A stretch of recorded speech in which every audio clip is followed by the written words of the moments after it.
Don't worry, this shouldn't take that long. It's gonna be all right, because this is all preliminary stuff. Yeah. Let's just get rolling right away. Okay, so first of all, I gotta thank my research group. We don't have a group photo. We still don't have a group photo. This is the same-ish slide that I used last year at that thing. The current students have changed a little bit because I had 2 that graduated, but then I have more that came up the pipeline.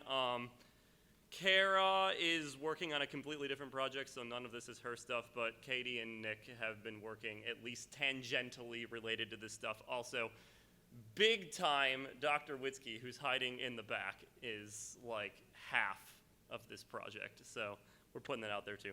And Seth, he's my buddy. Okay, great.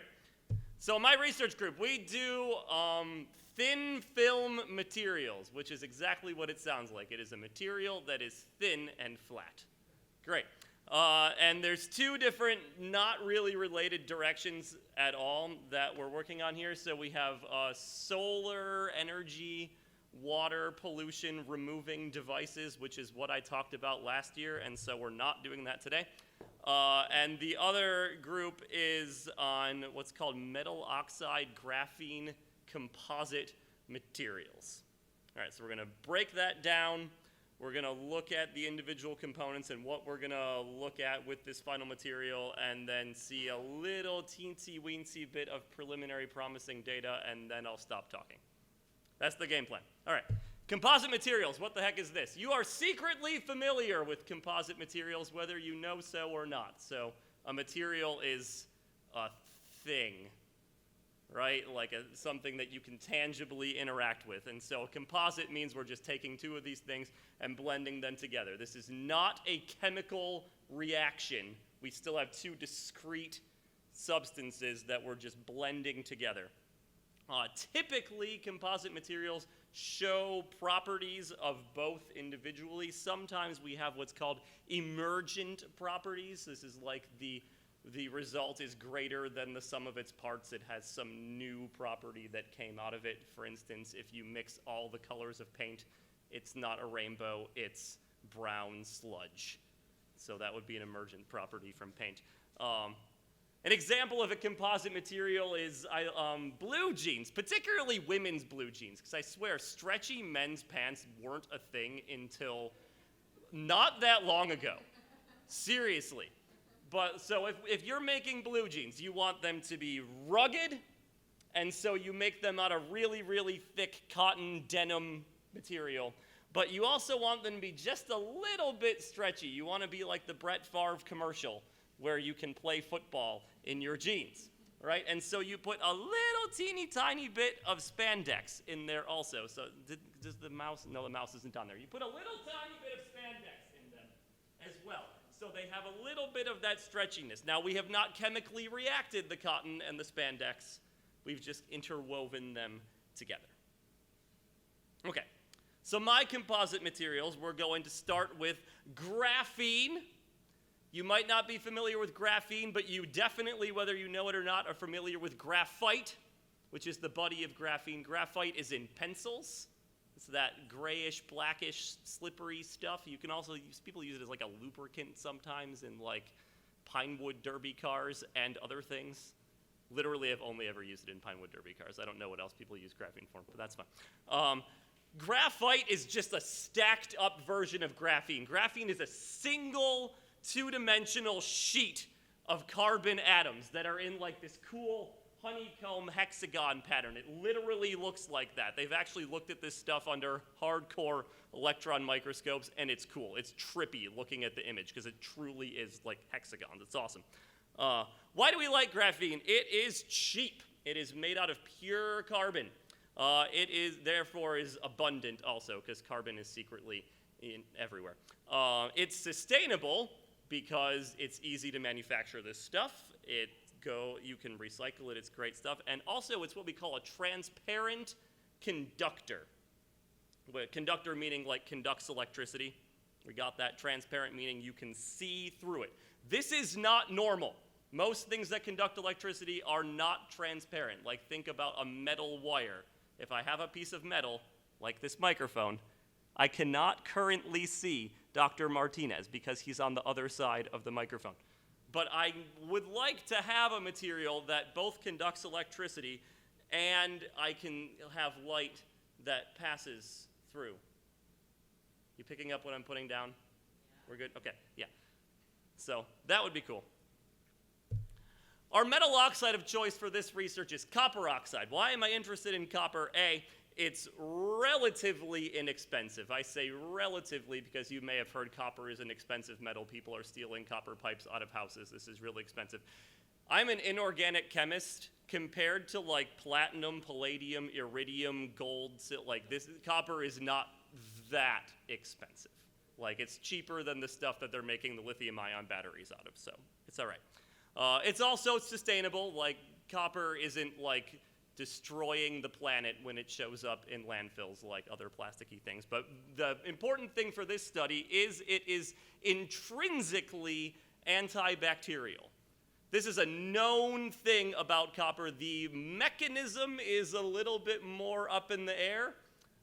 There are proposals about ion diffusion through the membranes of these little microbes, but the moral of the story is if you have a copper surface, bacteria just don't like it, and they will grow somewhere else. There's been a bunch of proposals that say all doorknobs in hospitals should be made out of brass for this reason. So we're going to try and put these two things together to be able to have a transparent conductor that is also antibacterial, which is just cool. Like, I don't need to justify why that's awesome.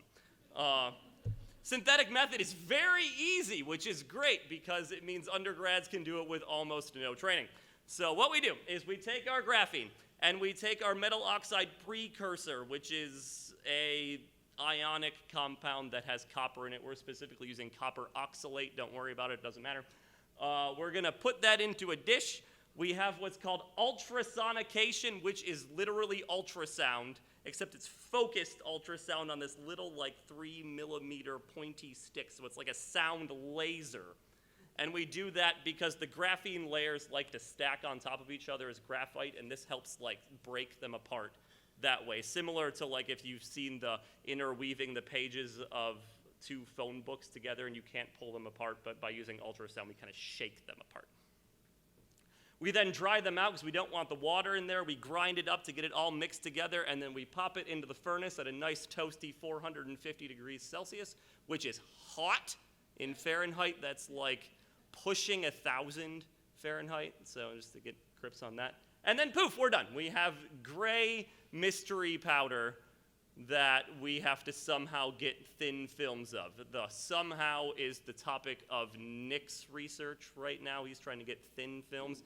Meanwhile, in parallel with Dr. Witzke, we're satisfied with thick films because the bacteria don't actually necessarily know how thick the film is. They only see the surface layer, so it shouldn't make a difference to them. It might, but we're assuming it doesn't for now. Preliminary data. So experiment number 1. Great. Let's take a chunk of copper and a chunk of pure graphene film and a chunk of our composite, and we're going to attempt to grow bacteria, which is Bacillus cetulis. I've got a nod. That's correct. It's some bacteria. It doesn't matter. Apparently it does matter. It's apparently very important what kind of bacteria it is, because gram positive versus gram negative, just ask Witzke. She's got your back. Anyway, we try and grow bacteria on these, and then we take some liquid and we scoop them off and we put them in a petri dish and we say how many are left. And on pure copper, the answer is 0, and that's not interesting because this has been demonstrated for decades that this happens on pure copper. On pure graphene, the answer is a lot. That's a big, what is that, 100,000 colony-forming units, which means little spots of bacteria on the petri dish. And in our composite, the answer is not 0, but substantially less than the original one. So it's preliminary. It's cool. We also did this other study that apparently is common in antibiotic research, which is a disk diffusion method, which isn't really the right experiment for this, but it's an experiment that we can do relatively easily. So what we did is we took these little disks of glass, they're that tall and round. We put these films on and we put them face down in a dish of bacteria. So this is a little misleading because the bacteria need air to live. And so underneath the dish, they all die. No matter what the material is made out of, they're screwed. So we've got oh, that's right, I can't use my mouse. So we got the glass on the left, and can you see this little like halo around it? You can sort of see that, and there's like a halo around this one too. This is the pure graphene. But on this one, first of all, there's clearly no halo. And second of all, if you look closely, it's actually paler on the outside. There's like a ghost ring around it.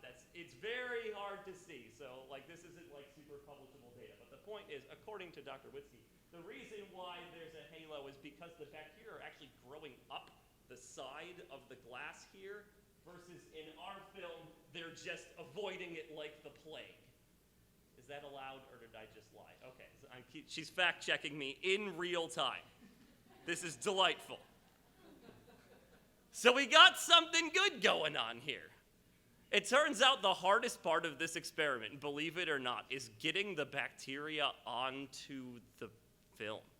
Because graphene is what we call hydrophobic, like Teflon, so water doesn't like to stick in it, and she adds the bacteria from watery solution as bacteria-infested water, and it's so hard to get the drop to go onto the film, which could be handy in the future anyway, if you spill your coffee on your mysterious electronic. But for now, it's very frustrating. So it's the little things that you never expect are going to be the hard part of research. But here we are. So future work on this front. So first of all, we need to characterize these films. What do we actually have? We think we have these nanocomposite materials, but we need to find out like the exact chemical structure of them. That's largely done with collaborators because the instrument on the left we're working on getting here, but the instrument in the middle is like $150,000, and the instrument on the right we also don't have. So, but this is why we've got my buddy Seth. Like we've got teamwork. It's good. We need more quantitative antibacterial measurements, hence troubleshooting the drops of water. We want to try different types of microbes on this thing, because like I alluded to, there's different types of bacteria in terms of like what their outside coating is made out of, whether they make these biofilms or not, all sorts of different stuff.